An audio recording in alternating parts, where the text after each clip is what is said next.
દોસ્તો રામાયણ વિજય ચેનલમાં તમારું સ્વાગત છે. આજના સરકાર પર જો આ વિડીયોમાં કંઈક નવું જાણવા માટે વિડીયો શેર કરજો જોજો તો તમને કંઈક નવું જાણવા મળશે. મારું નામ વિશાલભાઈ છે. આપણે આ વિડીયોમાં જણાવવાના છીએ કે રામાપીરના તળાવનો ઇતિહાસ અને તેમનું તળાવના વિશે રહસ્ય. તો દોસ્તો ચાલુ કરીએ વિડીયો.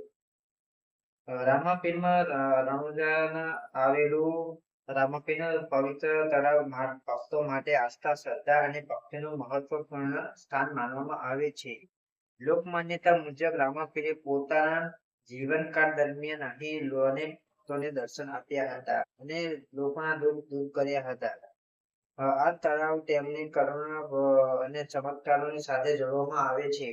એવું કહેવાય છે કે રામાપીરના આશીર્વાદથી આ તળાવ પાણી પવિત્ર બન્યું. ઘણા ભક્તો માને છે કે શ્રદ્ધાપૂર્વક અહીં સ્નાન કરવાથી મનને શાંતિ મળે છે અને આ જીવનમાં સુખ સમૃદ્ધિ પ્રાપ્ત થાય છે. જો કે આવા ચમત્કાર અંગે વર્ણનોના મુખ્યત્વે લોક પરંપરા અને ભક્તિ વિશ્વાસ પર આધારિત છે.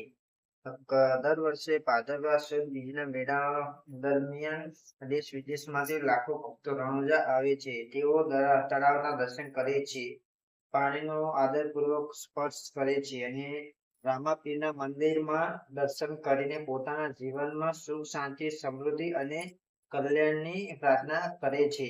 તળાવની આસપાસનું વાતાવરણ ખૂબ જ આધ્યાત્મિક અને શાંત હોય છે. ભક્તો ભજન, કીર્તન અને ધૂન રામાપીરના જયઘોષ સાથે પોતાની ભક્તિ વ્યક્ત કરે છે. આ સ્થળ માત્ર એક તળાવ નથી, પરંતુ ભક્તો માટે શ્રદ્ધા, સેવા, સમાનતા અને માનવતાનું પ્રતીક છે.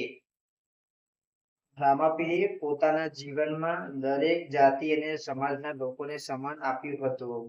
તેમના આદર્શો અને આજે પણ લાખો લોકોને પ્રેરણા આપે છે. તેથી રણુજાનું આ પવિત્ર માત્ર ઐતિહાસિક અથવા ધાર્મિક સ્થળ નહીં, પરંતુ પ્રેમ, એકતા અને માનવ સેવાનો સંદેશ આપતું પવિત્ર તીર્થ સ્થાન પણ માનવામાં આવે છે. આજે પણ હજારો ભક્તો શ્રદ્ધાભાવથી આ તળાવના દર્શન કરવા આવે છે. રામાપીરના દર્શન પ્રાપ્ત કરવાની ભાવના સાથે પ્રાર્થના કરે છે. રણુજાનું આ પવિત્ર તળાવ રામાપીર પ્રત્યેની અતૂટ ભક્તિ અને લોકવિશ્વાસનું જીવન પ્રતીક છે.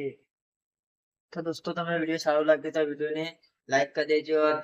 ચેનલમાં પહેલી વાર ચેનલ સબસ્ક્રાઇબ કરી દેજો. તમને દરરોજ નવું કંઈક જાણવા મળશે.